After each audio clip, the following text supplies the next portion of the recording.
দেখলে বৈদ্য, রাজসভায় আমাদের অপমানটা দেখলে? হ্যাঁ, সে তো দেখলাম মন্ত্রী মশাই। আমি তো বুঝতেই পারছি না যে গোপাল মহারাজকে কি মধু খাইয়েছে যে মহারাজ গোপাল ছাড়া চোখে অন্ধ। আরে আমরা যেন মহারাজের কাছে ফেল না, কিছু একটা করতেই হবে। আমার মাথাটা গরম হয়ে যাচ্ছে। গোপালের মতন রাজসভার ময়লাকে যতক্ষণ না ফেলা যাচ্ছে ততক্ষণ আমার মাথা জ্বলন্ত কয়লা হয়েই জ্বলবে। পণ্ডিত মশাইয়ের মাথায় একটা বুদ্ধি আছে মন্ত্রী মশাই। আপনি যদি সেই অনুযায়ী উঁচির কাজ করেন তাহলে বেটা গোপালের কপালে দুর্গতির সীমা থাকবে না। এই কি বুদ্ধি, কি বুদ্ধি?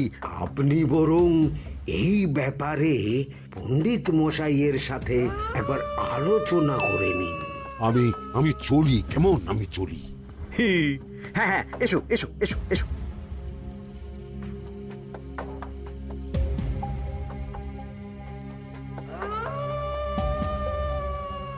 আরে ওই তো আমার বাঁ হাত ঘটা আসছে, বেটাকে দিয়ে একটা কাজ করাতে হবে।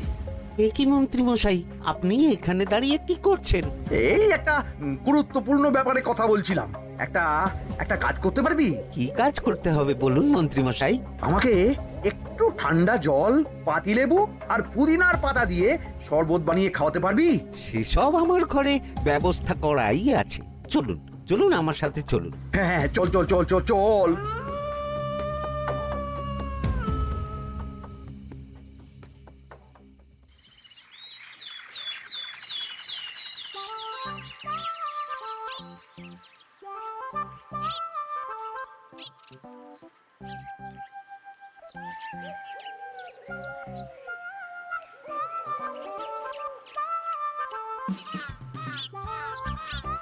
কি ব্যাপার পণ্ডিত, এত গুম মেরে আছো কেন? সকাল সকাল গিন্নি খুব বকেছেন মনে হচ্ছে। গিন্নির বাক্য সুধায় কান ভরে গেছে, আর কিছুই কানে ঢুকছে না। আরে দাঁড়াও দাঁড়াও পণ্ডিত, দাঁড়াও জ্যোতিষী। পণ্ডিত তো আমার কথা শুনতেই পেল না মনে হচ্ছে। তুমি তো দূর থেকে বলেছো, আমি তো বলেছি পাশ থেকে, তাতেও শুনতে পাইনি। কানের পোকা হলো নাকি? কি গো পণ্ডিত, ব্যাপার কি? কেমন বুঝছো? এ তো ভয়ানক কর্ণকোষ্ঠবদ্ধতার লক্ষণ। তুমি কচু বুঝেছো? আমার হয়েছে কর্ণগোপাল, তোমাদেরও হতো, কিন্তু তোমাদের দোকান কাটা বলে হয়নি। তুমি আমাদের অপমান করছো। তোমাদের অপমান বোধ থাকলে কোনো শব্দই কানে ঢুকতো না, শুধু একটাই শব্দ কানে বাজতো, গোপাল গোপাল গোপাল।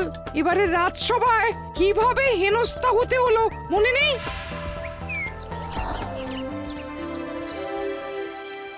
মহারাজ, একটা ভিক্ষা আছে। ভিক্ষার জন্য কৃষ্ণনগরের রাস্তাই সবচেয়ে উপযুক্ত জায়গা গোপাল, তুমি বরং সেখানেই যাও। মন্ত্রী, মন্ত্রী মশাই ঠিকই বলেছেন মহারাজ। যে যার নিজের জায়গা থেকে কথা বলে। কুকুর বলে ভৌ ভৌ, বেড়াল বলে মিউ মিউ, কাক বলে কা কা। মন্ত্রীর ভিক্ষার জায়গা কৃষ্ণনগরের রাস্তা, আর গোপালের ভিক্ষার জায়গা মহারাজ কৃষ্ণচন্দ্রের দুয়ার। বলো কি ভিক্ষা? বাড়িতে পুজো আছে মহারাজ, খরচা অনেক, কিছু ঋণ আবশ্যক। যদি 100 মোহর। ঋণ তোমাকে আমি দিতে পারবো না গোপাল। পুজো উপলক্ষে তোমাকে আমি 100 মোহর দিলাম। মহারাজ, আমিও ঠিক এই কথাটাই বলতে যাচ্ছিলাম। আমরাও তাহলে বাড়িতে পুজো করব। পুজোর জন্য আমাদের অনেক খরচ, তাই যদি... অবশ্যই অবশ্যই, কত ঋণের প্রয়োজন খাজানজির কাছ থেকে নিয়ে নিও, সুদটা আমি মাফ করে দিলাম। মহারাজ, গোপালকে দান আর আমাদের ঋণ? হ্যাঁ, কারণ তোমরা নিজেরা খাবে, কিন্তু গোপাল অন্যদের খাওয়াবে। গোপালের মতো মানুষের সঙ্গে থাকাই হলো রাজধর্ম। কিন্তু তাছাড়াও তোমরা হলে 80 যাই বেতন পাই দলের লোক। গত 1 বছরে তোমার কোন মন্ত্রণা দেশের কাজে এসেছে? পণ্ডিত কোনো নতুন তত্ত্ব শুনিয়েছে? জ্যোতিষী কোনো অমোঘ ভবিষ্যৎবাণী করেছে? আর বৈদ্য 3 বছর ধরে আমার হাঁটুর ব্যথা সারাতে পারেনি। কিন্তু গোপাল, গোপালের ভাঁড়ে হাস্যরসের কখনো অভাব হয়নি। মনে আছে? আছে। কিন্তু করার তো কিছু নেই। আছে। কিছু ভেবেছো নাকি পণ্ডিত? তোমাদের মনে আছে মহারাজ মোহর দেওয়ার পর গোপাল সেদিন বলেছিল, কি গোপাল, খুশি তো? মহারাজ, আপনি আমাকে এক মুঠো ধুলো দিলেও আমি খুশি। সেই ধুলো মুঠোই আমি সোনা মুঠো করে ফেলবো। মনে নেই আবার? একটু ঝেড়ে কাশো তো দেখি পণ্ডিত, কি ভেবেছো? যা হবে দেখতেই পাবে।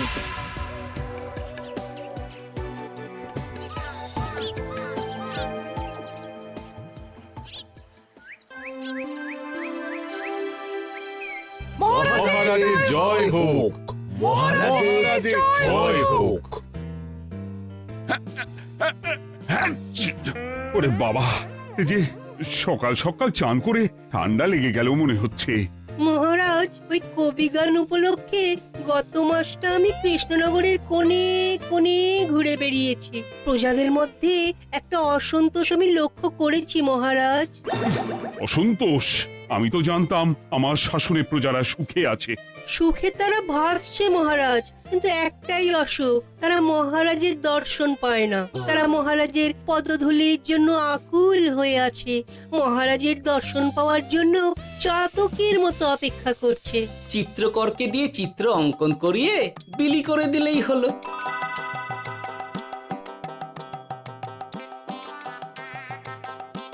খুব ধুলো হয়েছে মহারাজ, কিন্তু এত ধুলো।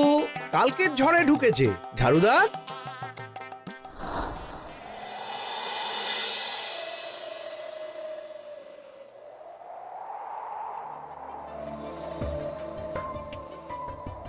এই সুযোগ, রাজসভা ফাঁকা, এমন ঝড় যে পেয়াদারাও বাইরে নেই। কাজটা সেরে ফেল, বুঝলি? কিরে, কাজটা কর।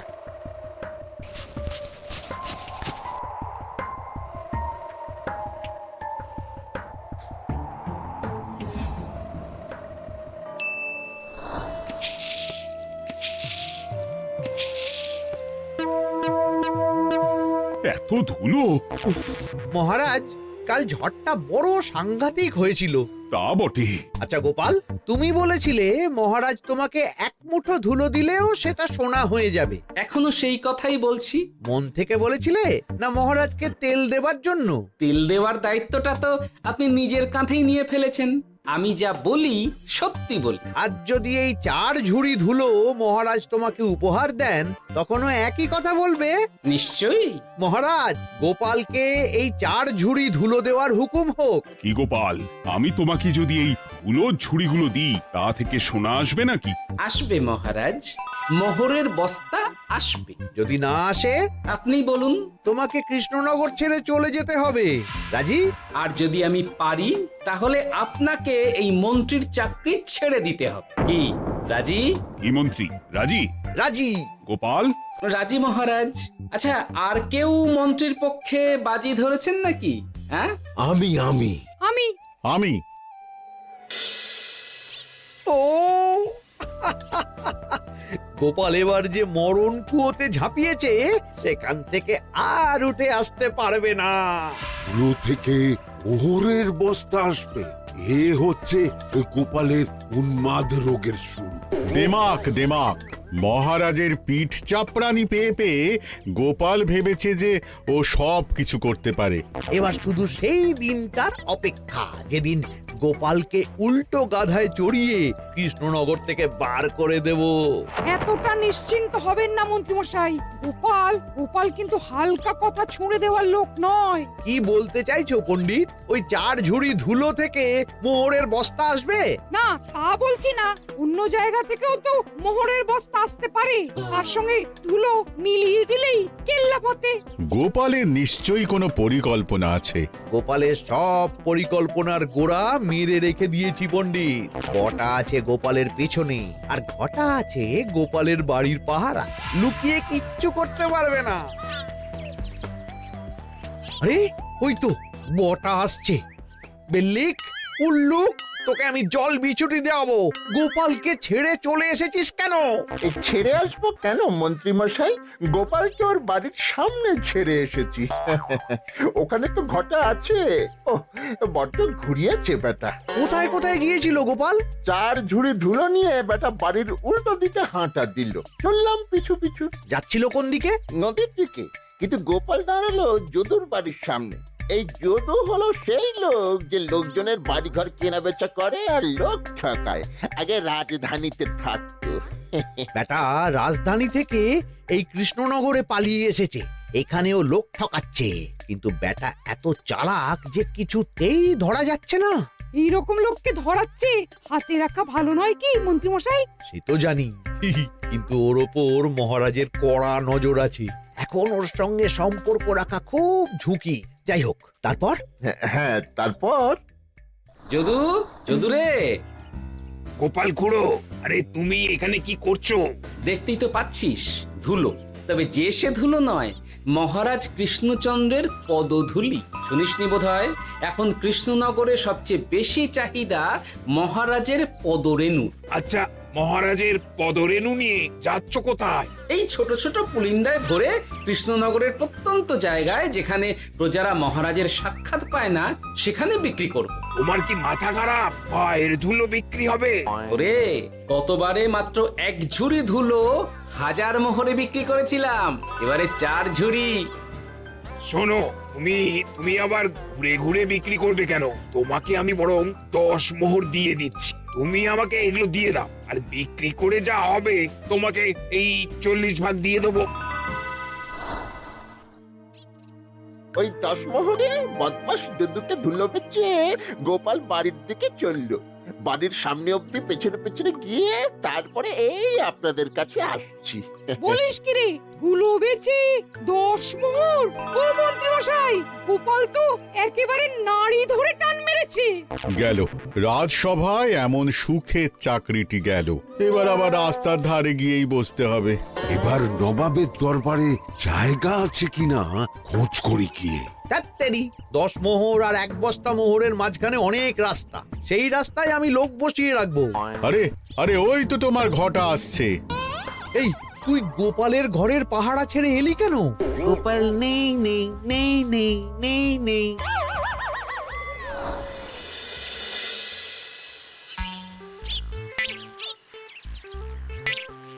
আরে, ভয় পেলি নাকি?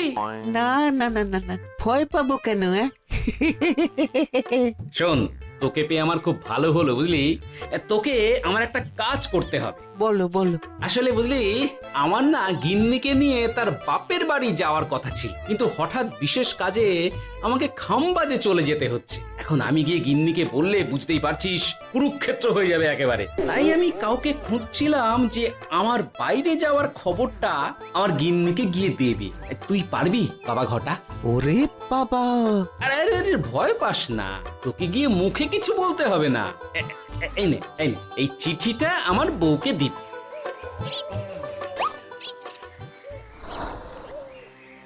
কৃষ্ণনগর ছেড়ে চুপি চুপি চলে যাচ্ছি, চালাকিটা দেখেছেন? ওসব চালাকি আমি তুড়ি মেরে উড়িয়ে দেব। কি করবেন? চারিদিকে আমি অশ্বারোহী গুপ্তচর পাঠাচ্ছি। গোপালকে কোনো চালাকি করতে দেব না।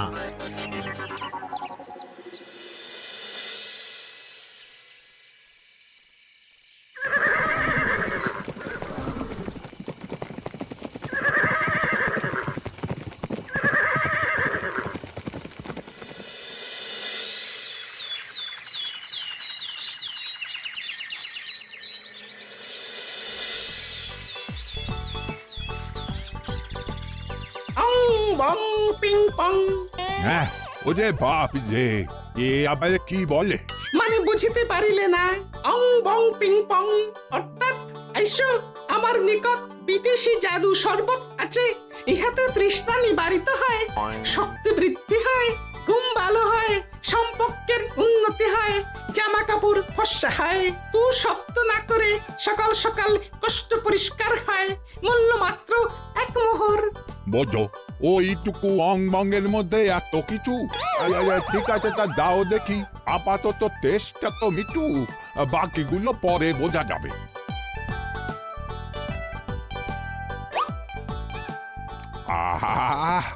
বড় ভালো খেতে তো আহ, ঠং ঠং অর্থাৎ শক্তি বৃদ্ধি হলো।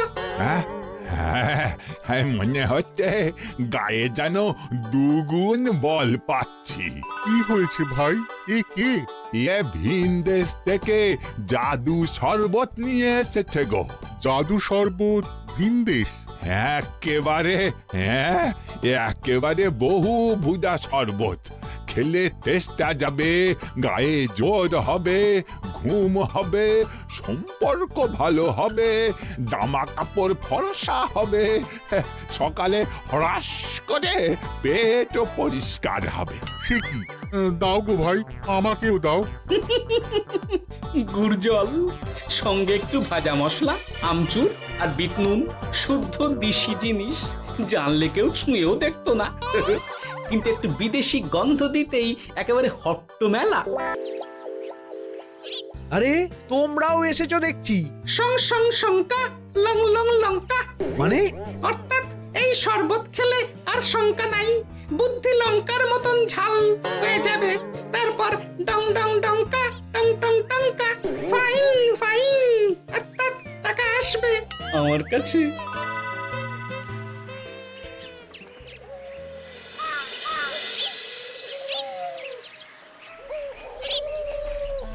ঝপ ঝপ ঝপাং, ভট ভট ফটাং, অর্থাৎ উহাকে দৌড়িয়েছো কেন? বেটা জোচ্চোর অনেককে ঠকিয়েছে। অনেক দিন থেকে তককে তককে ছিলাম। এবার এই ধুলো নিয়ে মহারাজের পায়ের ধুলো বলে বিক্রি করছিল। একটা বেনামি চিঠিতে খবর পেয়ে বেটাকে ধরেছি। ব্যাং ব্যাং বিগ ব্যাং, অর্থাৎ বাহ বাহ বাহ বাহ। বেনামি চিঠিটা আমি দিয়েছিলাম বাবু। বাবা যদু, তুমি সেই রাজধানী থেকে কৃষ্ণনগর অবধি মানুষকে অনেক খোল খাইয়েছো। তুমি এতদিন ঘুঘু দেখে এসেছিলে বাবা, এবার গোপাল নামক ফাঁদটা দেখলে। কতবার বলবো এইসব ধুলো আমি গোপালের কাছ থেকে কিনেছি। যা বলার ওই বিচারের সময় মহারাজকে বলবি। চল চল চল চল চল।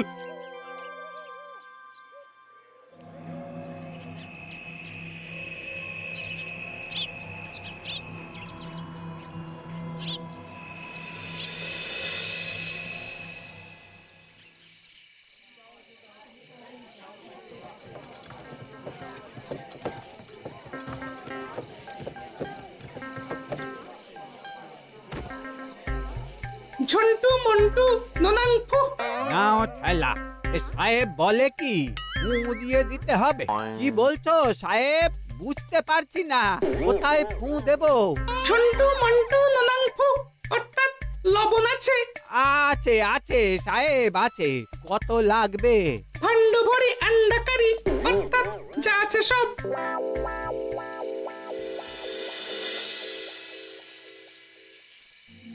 ব্যাস, মোটামুটি আশেপাশে সব দোকানের নুন এখন আমার জিম্মায়। এবার আসল মজা শুরু হবে।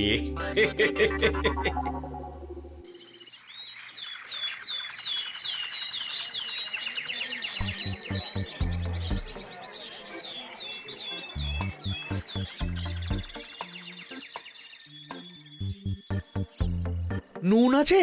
না হুজুর, গোটা কৃষ্ণনগরেই নুন নেই। ওই দেখো, পুরো রাজসভাই বাজারে জড়ো হয়েছে। শান্তামনা, শান্টু মন্টু। এ আবার কি বলছে রে বাবা?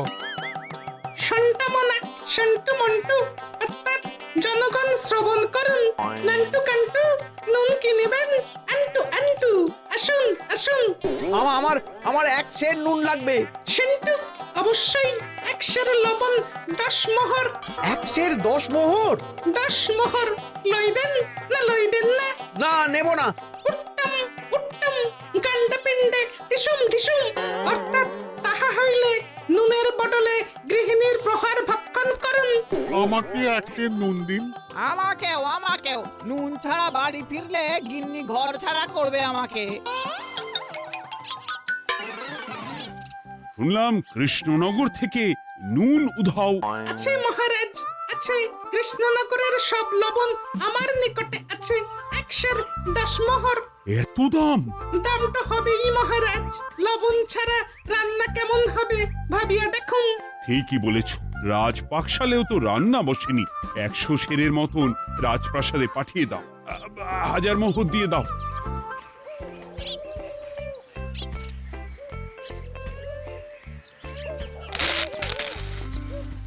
ব্যাস 1 বস্তা মোহর হয়ে গেছে। গোপাল, হ্যাঁ মহারাজ, গোপাল যে 4 ঝুড়ি ধুলো থেকে 1 বস্তা মোহর রোজগার করেছে। ইয়া বাত! চলো রাজসভায়, পুরো গল্পটা শুনতে হবে। সকলেই এসো তাহলে রাজসভায়। কিন্তু মহারাজ, যারা বাজি হারলো তাদের তো চাকরি গেছে, তো তারা রাজসভায় যাবে কি করে? ঠিক ঠিক ঠিক বলেছ। আর যারা বাজি হারলো তারা বাদ, বাকিরা চলো। এই সেরেছে, গোপাল তো আবার বাজি মেরে দিল। ও মহারাজ, আমাদের দেখুন। ও মহারাজ, আমাদের দেখুন। ও মহারাজ।